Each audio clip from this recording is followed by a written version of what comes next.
বন্ধুরা দারুণ হয়েছে খেতে আর খুব সুন্দর মুচমুচেও হয়েছে। সুপ্রভাত বন্ধুরা, সুধা ভিলেজ ব্লগে আপনাদের সবাইকে স্বাগত।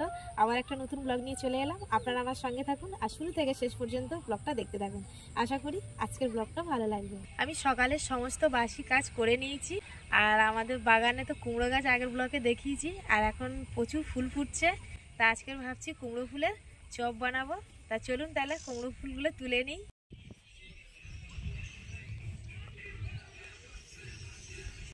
দেখুন বন্ধুরা, গাছে কত ফুল ফুটেছে আর পুরো ফুল ভরে গেছে। আর এর মধ্যে যে স্ত্রী ফুলগুলো আছে সেই স্ত্রী ফুলগুলো রাখবো আর পুরুষ ফুলগুলো আমি তুলে নেব।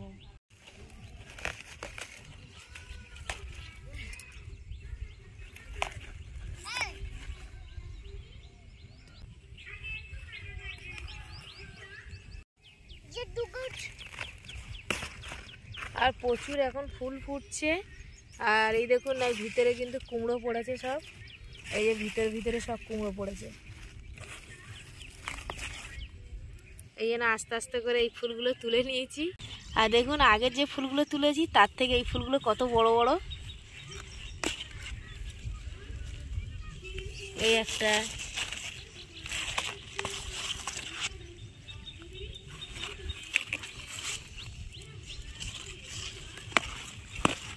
দেখুন এই ফুলগুলো তুলেছি আর তুলবো না, আর এইগুলোই আমার হয়ে যাবে। আমি কুমড়ো ফুলগুলো তুলে নিয়ে বাড়িতে চলে এসেছি আর এবারে ভালো করে ধুয়ে পরিষ্কার করে নেবো। আর তার আগে এই যে কুমড়ো ফুলের কোনগুলো নেবো আর কোনগুলো ফেলে দেবো সেগুলো আপনাদের দেখাবো। ফুলগুলো আমি ভালো করে ধুয়ে নিয়েছি আর এই যে পিছনের এইগুলো ফেলে দেবো।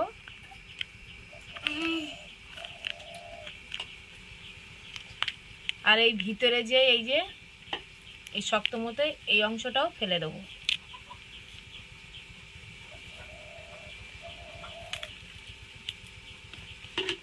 আবার ওই একইভাবে এইগুলো সব আমি পরিষ্কার করে নেবো এইভাবে।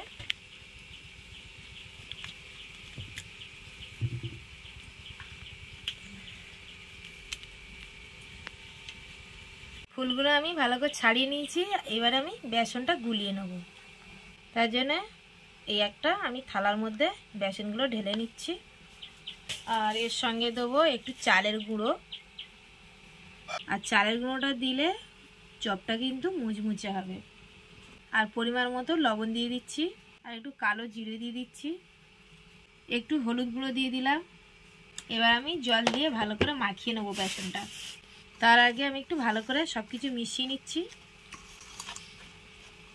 এবার একটু জল দিয়ে দিচ্ছি।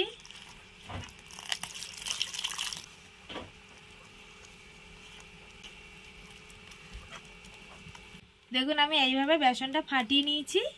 এবারে চপগুলো ভেজে নেব। আমি উনুনটা ধরিয়ে নিয়েছি আর একদিকে ভাত বসিয়েছি আর একদিকে কড়াইতে তেল দিয়ে দিয়েছি।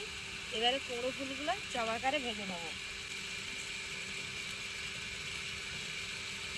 এই যে আমি ফুলের গায়ে বেসনটা লাগিয়ে নিচ্ছি, এবার তেলে দেব।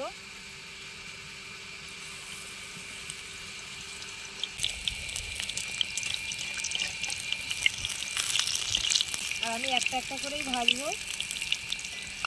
আমার চপটা ভাজা হয়ে গেছে, এবার আমি তুলে নেব। এই দেখুন এই একইভাবে এটাও বেসন লাগিয়ে নিলাম, এটাও চপ মতো করে ভেজে নেব।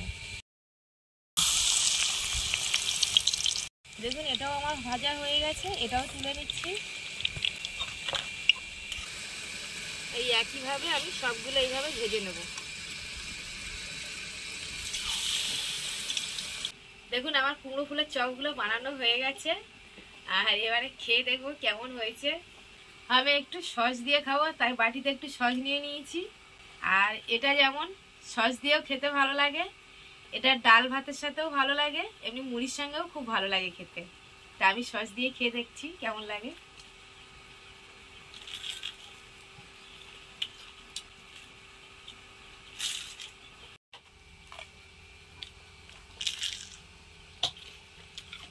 বন্ধুরা দারুণ হয়েছে খেতে আর খুব সুন্দর মুচমুচেও হয়েছে।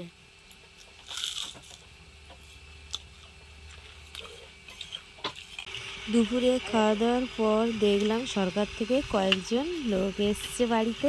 সরকার থেকে আমাদের গ্রামে কল দিয়েছে এরা প্রত্যেক বাড়িতেই কল লাগিয়ে দিয়ে আসছে, আর আমাদের বাড়িতেও কল লাগাতে এলো। আমরা গ্রামের মানুষ, আমাদের খাবার জল কিন্তু অনেক দূর থেকে আনতে হতো, আর সরকার থেকে কিন্তু এই সুব্যবস্থাটা করে দিল, খুবই ভালো লাগলো। আপনাদের নিশ্চয়ই মনে আছে কিছুদিন আগে আমাদের রাস্তায় এই যে কাজ হচ্ছিল প্রাইম কল, আমি সেটা ব্লকে দেখিয়েছিলাম। আর এখন এই যে বাড়িতে চলে এসছে, এই যে ওরা লাইনটা করে নিয়েছে পাইপের, আর এবারে কলটাও বসিয়ে দেবে বাড়িতে। আর এই কল বসানোর জন্য আধার কার্ডের জেরক্স 1 কপি করে দিতে হয়েছে। সরকার থেকে আমাদের এবারে খুবই একটা সুব্যবস্থা করে দিয়েছে, আর জলের জন্য আমাদের কোনো কষ্ট হবে না, আর দূরেও যেতে হবে না। আর ব্লগটা আর বেশি বড় করব না, আজকের ব্লগটা এখানেই শেষ করছি। যদি ব্লগটি ভালো লাগে সাবস্ক্রাইব, লাইক, কমেন্ট, শেয়ার করবেন, আর আমার পাশে থেকে আমাকে সাপোর্ট করবেন। আর যারা ফেসবুক পেজে ভিডিওটা দেখছেন পেজটিকে ফলো করবেন।